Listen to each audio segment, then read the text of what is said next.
Her şey 1798'de bütün Avrupa'ya savaş açan bir adamın Mısır'a çıkmasıyla başladı. Osmanlıların ihtimal vermediği, öngörmediği şekilde toprakları işgale uğradı. Napolyon Bonaparte Mısır'daydı. Mısır'ın işgali Osmanlıları dehşete düşürdü. Halas çareleri arayan Osmanlı, Napolyon'a yani Fransa'ya karşı kurulan ittifaka katılmak zorunda kaldı. Devlet-i Aliye tarihinde görülmemiş şekilde Ruslarla müttefiklik anlaşması imzalayacaktı. Napolyon belasını def etmek için İngiliz ve Ruslarla müttefik olan devlet, yeni dostlarının yardımıyla Napolyon'dan kurtulmuş gibi görünüyordu. Fakat Ruslar her zamanki gibi payitahtın belası olacaktı. 1798-1799 senelerinde Fransa'ya karşı aynı ittifak anlaşmasına imza koyan 3 devletten Osmanlı İmparatorluğu gün geçtikçe İngiltere ve Rusya'dan giderek uzaklaşmaktaydı. Zira aradan geçen süreçte Rusların Akdeniz'deki donanmasının faaliyetleri, İngilizlerin Ruslarla yakınlaşması ve Napolyon'un üst üste kazandığı başarılar dengeleri değiştiriyordu. Osmanlı artık müstakil bir politika izlemeye, hatta Fransa ile yakınlaşma emareleri göstermeye başlamıştı. İşte böyle bir atmosferde İngiltere'nin İstanbul elçisi Charles Arbuthnot'a büyük bir görev düşüyordu. Payitahtta yükselen Fransız etkisini durdurarak Osmanlı'yı yeniden Fransız karşıtı koalisyona yakınlaştırma misyonu çok büyük bir krize sebep olacaktı. Krizin ortaya çıkmasında Osmanlı'nın mali durumu en önemli faktörlerden biriydi. Zira devlet Nizam-ı Cedid adıyla başlattığı yeni düzeni finanse etmekte zorlanıyordu. Avrupalı ülkelere dağıtılan imtiyazlar pek çok tüccar tarafından kullanılıyor, beratlı tüccar denilen bu kimseler Osmanlı'nın ticari kazanımlarına büyük bir darbe vuruyordu. Avrupa devletlerinin konsoloslukları için gelir kapısı haline gelen berat dağıtımı Osmanlı'nın düğmeye basmasına sebep oldu. 1806 yılının Mayıs ayında Reisülküttab Vasıf Efendi, Rusya'nın İstanbul elçisi Andrei Italinski'ye özellikle Osmanlı tebaasından hiç kimsenin Rus bandırası taşımasına izin verilmeyeceğini bildiren bir nota verdi. Rus elçisi ise illegal bir berat dağıtımının olmadığını bildirirken beklenmedik tepki İngiliz elçisinden geldi.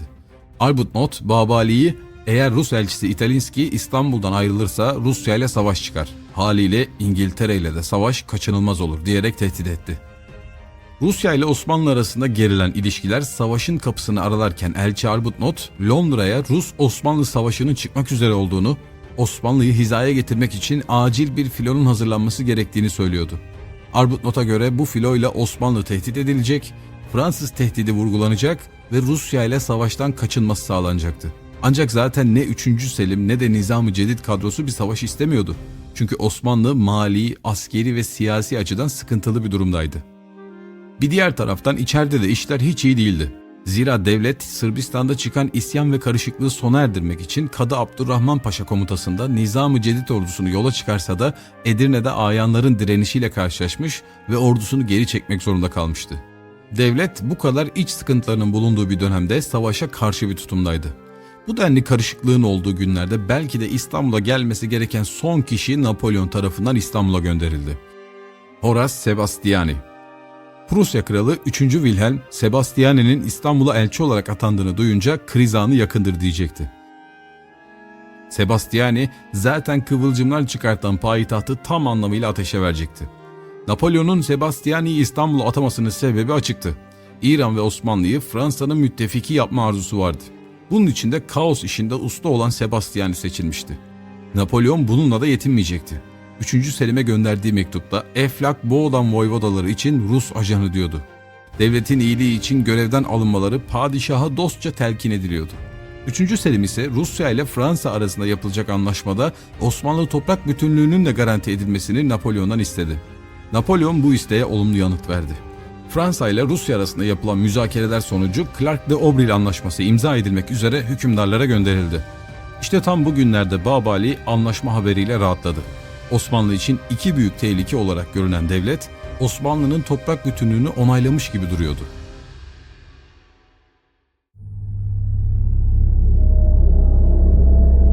Sebastiani'nin telkinleriyle Eflak Boğdan'daki Rus yanlısı voyvodalar Konstantin Ypsilanti ve Alexander Muruz yerine Fransızlara yakın duran Alexander Suzo ve Charles Kalimachi'yi voyvoda olarak atadı. Fakat ortada büyük bir sorun vardı. Osmanlı daha önce Rusya ile yapılan anlaşmaya göre Eflak Boğdan voyvodaları hakkında Rusya'ya danışmadan azil kararı veremezdi. Berat sorunu ve boğazlarla ilgili konularda da payitahta ters düşen Rusya derhal voyvodaların göreve iadesini istedi. Aksi takdirde Osmanlı sınırındaki Rus ordularının taarruza geçeceğini iletti. Bu da yetmezmiş gibi Rusya, Osmanlı'nın da toprak bütünlüğünü garanti ettiği Çar Alexander tarafından imzalanması beklenen anlaşmadan çekildi. Haliyle bu anlaşmaya güvenerek voyvodaları azleden 3. Selim'in planı tamamıyla suya düştü. İngilizler ve Ruslar voyvodalar konusunda yoğun baskı uyguluyor ve tehditler savuruyordu. Özellikle bu dönemde divanda yaşanan değişimler Fransa karşıtları için de korkutucuydu. Zira yeni atananların Fransız yanlısı olması Fransız etkisinin artacağının göstergesiydi. Rusya ile olan ilişkiler neredeyse kopma noktasına gelirken bir yandan da İngilizler Rusya ile anlaşma yenilemesi için tehditlerini arttırıyordu. Aslında payitaht da Fransızlarla yakın olma arzusunda değildi. Fakat Rusların boğazlardan geçiş hakkını yenilemek, Rusya ile yeni bir anlaşma yapmak Fransızların düşmanı olmak demekti. Devlet Napolyon'dan çekiniyordu. İngilizler ve Ruslar anlaşma için bastırırken olası bir Fransız saldırısı karşısında aynı netlikle konuşmuyorlardı. Voyvodalar mevzusu ise çok ciddi bir problemdi. Azledilen voyvodaların göreve iadesi padişahın otoritesine büyük bir darbeydi. Zaten Nizam-ı Cedid'e muhalefetin zirveye çıktığı bugünlerde devlet İstanbul'da bir isyanla boğuşmak yerine Rusya ile Balkanlarda savaşabilirdi. Devlet erkanında tam bir sıkışmışlık hali hakimdi. Rus elçisi İtalinski ise eğer voyvodalar göreve tekrar atanmaz ve boğaz geçişi konusunda güvence verilmezse İstanbul'u terk edeceğini söylüyordu. Bu iki devlet arasında savaş demekti. Diğer taraftan başını Yeniçerilerin çektiği Nizam-ı Cedid muhalifleri ise Rusya ile derhal savaşa girilmesi taraftarıydı. Padişah hem Rus, İngiliz ve Fransız devletleriyle mücadele ediyor hem de içerideki baskın muhalefetle uğraşıyordu. Ağzına kadar dolan bu bardak elbet bir yerden taşacaktı. 28 Ekim 1806 tarihinde Johann von Michelson komutasındaki Rus orduları Osmanlı sınırını aşarak taarruzu başlattı. Bu gelişme bütün koşulları değiştirecek, yeni bir dönemin kapısını aralayacaktı.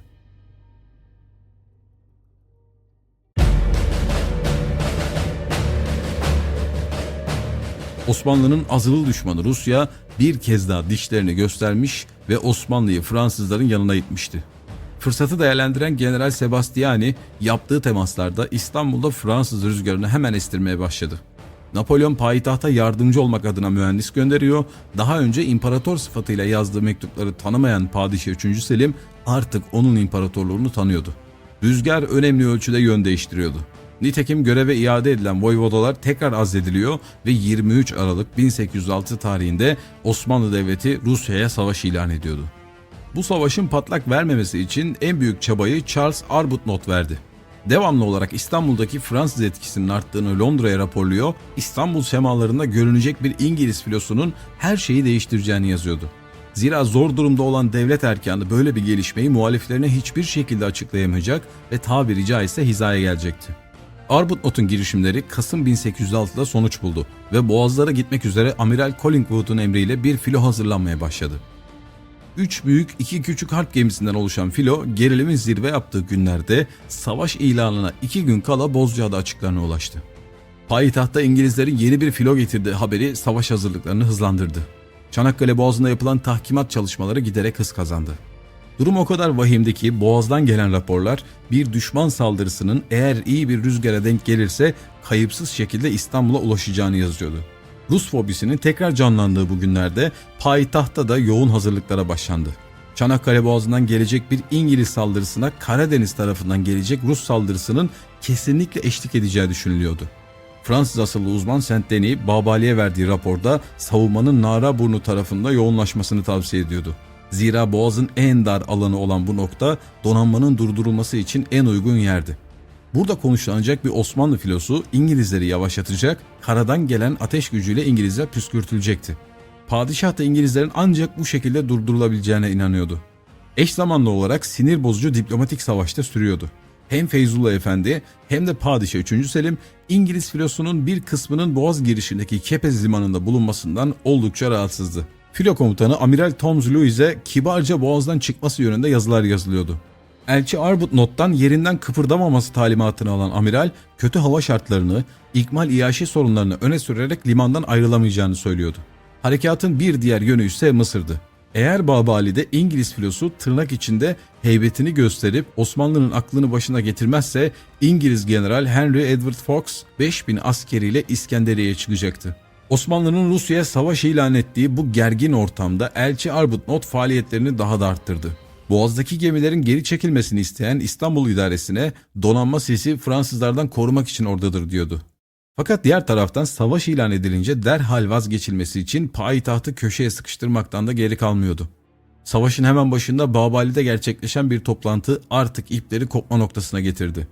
İngiliz elçi Sebastiani'ye adetten ziyade ikram ve iltifat edilmesinden, Fransa elçisine tahsis edilen yalıdan, Napolyon'un doğum gününde hediye edilen atlardan, daha da önemlisi Napolyon'un imparator olarak kabul edilmesinden şikayet ediyordu.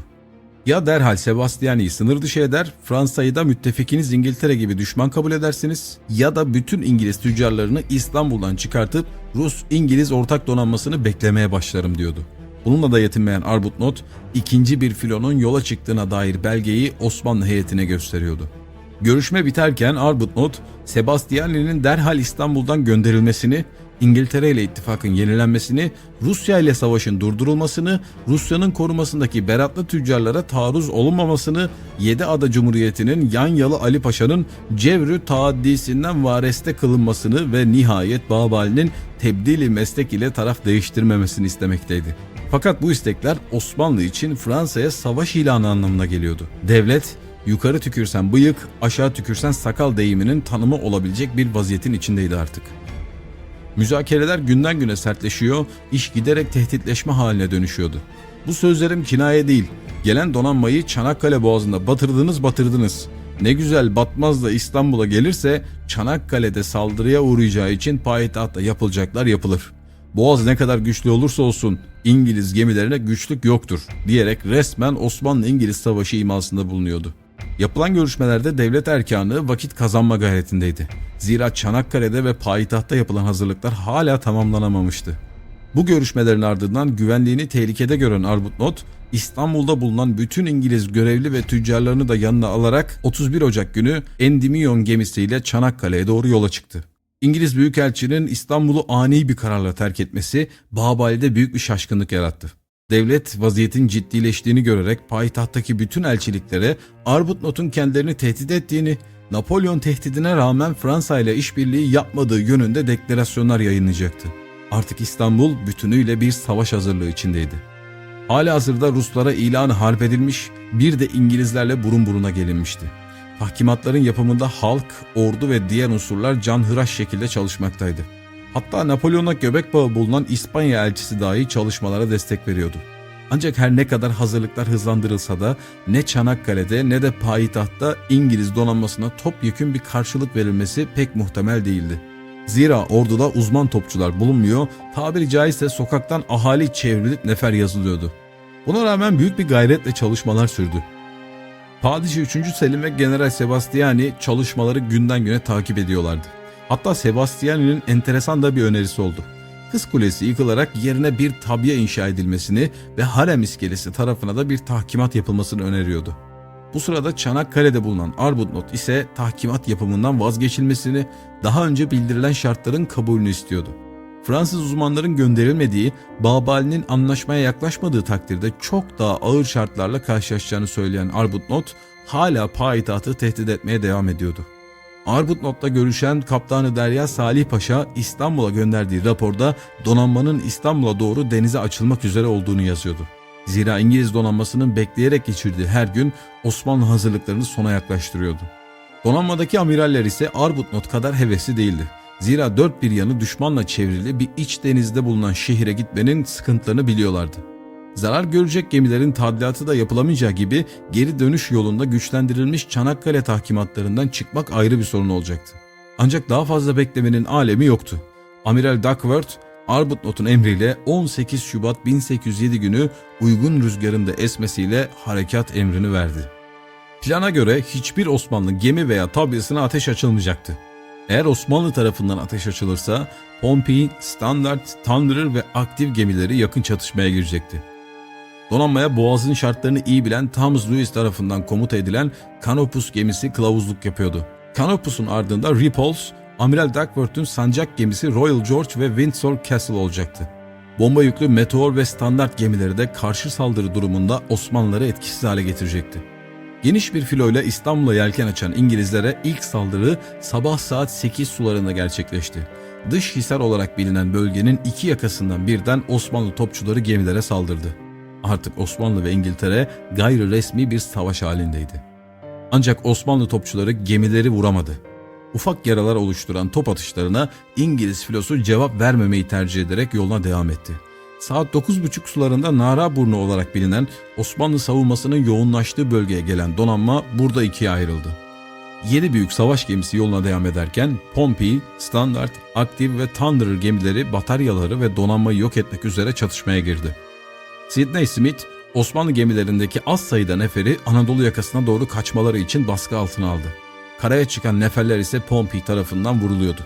Hayatta kalan Osmanlı gemileri İstanbul yönüne doğru kaçmaya çalışırken İngiliz piyadeleri tarafından ele geçirildi. Thunderer mürettebatından bazı askerler de yakalanan Osmanlı donanmasını ateşe veriyordu. Ateşe verilen Osmanlı gemileri infilak edeceği için İngilizler derhal uzaklaşmaya başladı. Son darbeyi vuran ise Standart gemisi oldu. Muharebenin 4. saatinde bölgede Osmanlı donanmasına dair hiçbir şey kalmamıştı. Marmara Denizi'ne açılmadan önce İngilizler hasar tespiti için biraz bekledikten sonra akşam saat 8 sularında İstanbul'a doğru yelken açtı. İstanbul açıklarına gelen donanma rüzgarın etkisinin kesilmesiyle yavaşladı. Muharebenin ertesi günü Ayasofya'da cuma namazına giden devlet erkanı vaziyeti saklamaya çalışsa da nafileydi. Zira akşam saatlerinde İngiliz donanması Kınalıada önlerine demir atmış, halk kapıya gelen düşmanı kendi gözleriyle görmüştü. İngiliz filosu adalar açıklarında demirledikten sonra Arbuthnot hemen bir anlaşma hazırlığına girişti. Arbuthnot, Sebastiani'nin payitahttan gönderilmesi ve Osmanlı-İngiliz ittifakının derhal yenilenmesini talep etmekteydi. Osmanlı Devleti ve Rusya arasında devam eden savaşın sona erdirilmesi için arabuluculuk yapmayı öneren İngiliz elçi, savaş sonrası dönemde Rusya ve Osmanlı'nın aynı ittifak anlaşmasına imza koymasını istiyordu. İmzalanacak anlaşmalarda Osmanlı toprak bütünlüğünün korunacağı ve Babali'nin onurunu kıracak hiçbir talepte bulunulmayacağını taahhüt ediyordu. Eğer şartlar kabul edilirse İngiliz filosu derhal Boğaz'ın dışına çıkacaktı. Osmanlı adına İngilizlerle görüşmeye giden İshak Bey ise barış görüşmelerinin yapılabilmesi için İngilizlerin derhal Kepez limanına dönmesi gerektiğini belirtti. Sebastiani'nin İstanbul'dan gönderilmesi ancak bu şartlarda konuşulabilirdi. Ertesi gün yapılan meşverette Sebastiani ile görüşülmesi kararı çıktı. Fransız sefaretine giden İshak Bey sıkıntılı bir cevapla karşılaşacaktı.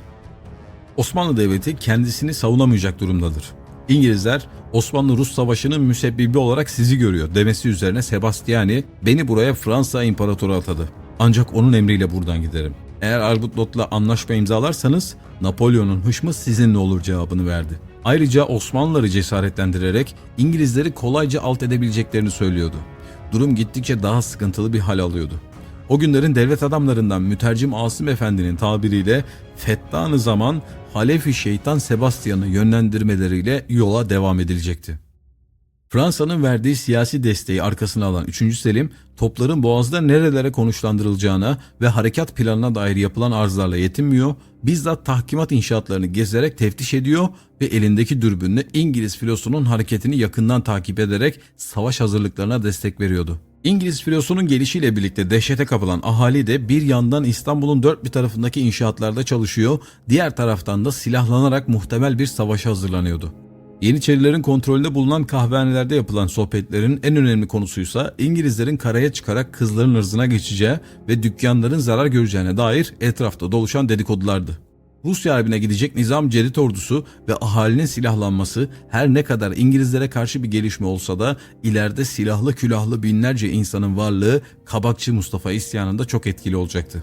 Cephaneyi amir eden halka dağıtılan silahlar durumu devlet kontrolünden çıkartıyordu. İngilizlerin bir beklentisi de bununla ilgiliydi. İngiliz donanması İstanbul'da görünecek, padişah zor durumda kalacak, muhalifleri olan Yeniçeriler ve diğer gruplar padişahı bir isyanla devirecekti. 22 Şubat günü İngilizler İstanbul üzerine sefer hazırlıklarını tamamlamış saldırıya geçmek üzereydi. Tam harekat başlamak üzereyken İshak Bey'in İngiliz donanmasına gelmesi harekatı durdurdu. Arbuthnot'un sunduğu anlaşma teklifinin metnini alan İshak Bey çeviri için 2 gün süre istese de İngilizler aynı gün cevaplanmasını iletti. İshak Bey ve diğer devlet adamları payitahta çıkabilecek muhtemel bir isyana karşı donanmayı İstanbul'dan uzak tutmaya çalışıyordu. Ne İngilizler ne de Osmanlılar sıcak çatışma istemiyordu. Ancak tırmandırma siyasetinin sonucu olarak bu noktaya gelinmişti. Rüzgarın da İngilizlerin aleyhine esmeye başlamasıyla harekat planı durduruldu. Zira rüzgar avantajını kaybeden donanmanın ilk saldırısı başarısız olursa İstanbul'un cesareti yerine gelip bütün İngiliz donanmasını yok edebilirdi.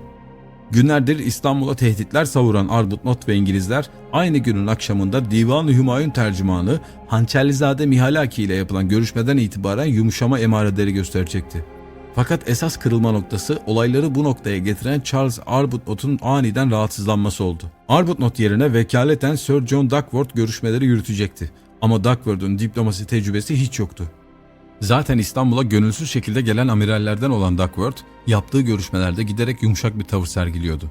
Payitahtın Arbutnot'un hazırladığı anlaşmayı onaylamasını isteyen İngilizlere karada görüşme teklifi gelmişti. İngilizlerin teklifi kabul etmesiyle Amiral Thomas Lewis ile Kadıköy'de bir görüşme planlandı. Bu görüşmeyi Osmanlı tarihinin en özel şahsiyetlerinden olan Halet Efendi yapacaktı. Halet Efendi, Napolyon'un taç giydiği günlerde Osmanlı'nın Paris elçisi olmakla birlikte Fransa'dan nefret ediyordu. Padişah kasıtlı şekilde düşük rütbeli Halet Efendi'yi bu görüşmeye göndererek İngilizleri kızdırmak istiyordu. Halet Efendi görüşmede Rusya'nın işgal ettiği bölgelerden çekilmediği takdirde barış anlaşmasının imzalanmasının mümkün olmadığını, aksi takdirde kimseye söz anlatılamayacağını söyleyecekti. Ancak bu oyalama siyasetine gerek kalmadı. Zira İstanbul'da bu gizli görüşmenin yapılacağı duyulmuş ve büyük bir tepki oluşmuştu. Ayrıca tahkimatlar da tamamlanmıştı. İstanbul'da vadesi dolmaya başlayan donanma kazanım elde etmeden dönmek istemese de artık yapabileceği çok bir şey yoktu. Hatta Osmanlıların filoyu taciz zamanı bile gelmişti. Kınalıada yakınlarındaki donanmaya küçük gemilerle rahatsızlık veriliyordu. Durumun günden güne kötüleşmesi İngiliz komuta heyetini harekete geçirdi. Yapılan toplantıda amiraller yaşanacak muhtemel bir yenilginin sorumluluğunu almak yerine Bozcaada'ya doğru geri çekilerek Osmanlı donanmasını peşine takmak ve kara desteği olmadan yenmek istiyordu. Zira yaşanan son olaylardan sonra İkmal-i Yaişe sorunu kesin gibi görünüyordu. Üstüne üstlük geçen her gün Çanakkale Boğazı'ndaki tahkimatlar daha da güçleniyor, İngilizlerin geri dönüş yolu tehlikeli hale geliyordu. Bu şartlar altında Amiral Duckworth komuta heyetine İstanbul'dan ayrılma kararını açıkladı.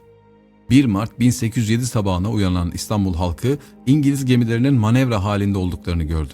Yapılan manevralar dengeli tutum sergilemeye çalışan devlet erkanına karşı halkı tahrik etmek içindi. Plana göre ahali İngilizlerin tabiri caizse kaçtığını görecek, devlete baskı uygulayarak donanmayı peşlerine taktıracaktı. Akşamüstü yola çıkan İngiliz donanması ertesi gün sabaha karşı Çanakkale'de gayet kolay geçtikleri Naraburnu'na ulaştı. Burada yapılan incelemeler alınan kararın doğru olduğunu gösteriyordu. Zira Çanakkale tahkimatları oldukça güçlendirilmişti. İngiliz donanması sabah saatlerinde dostluk nişanesi olarak kaleleri 13 defa top atışıyla selamladı. Ancak Osmanlı bu sefer daha hazırlıklıydı. Derhal İngiliz gemilerine yoğun bir top atışı başladı.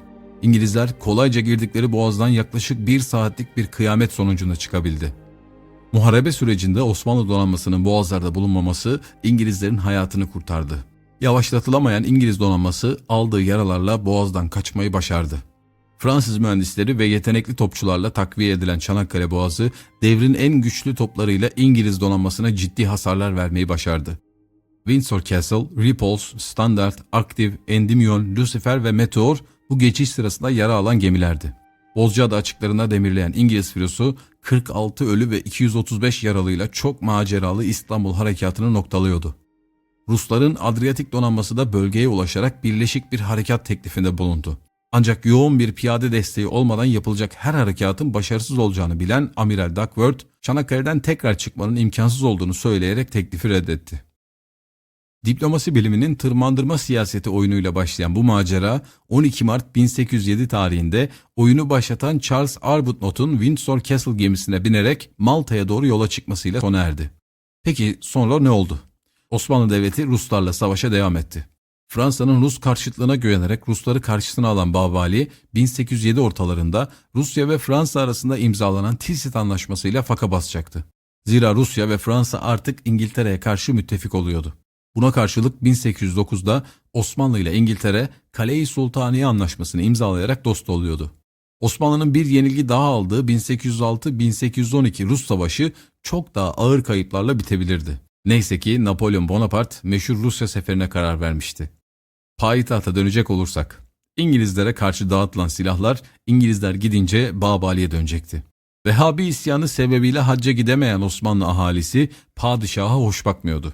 Hele ki Nizam-ı Cedid ordusu ve onun yüzünden konulan ek vergiler büyük bir muhalefeti doğurmuştu. Üzerine bir de İngiliz donanmasının yüzlerce yıllık payitahta baskın vermesi artık padişahın sonunu getirecekti. Yeniliğin padişahı 3. Selim İngilizleri kovduktan 2 ay sonra Mayıs 1807'de eskiye yenilecekti.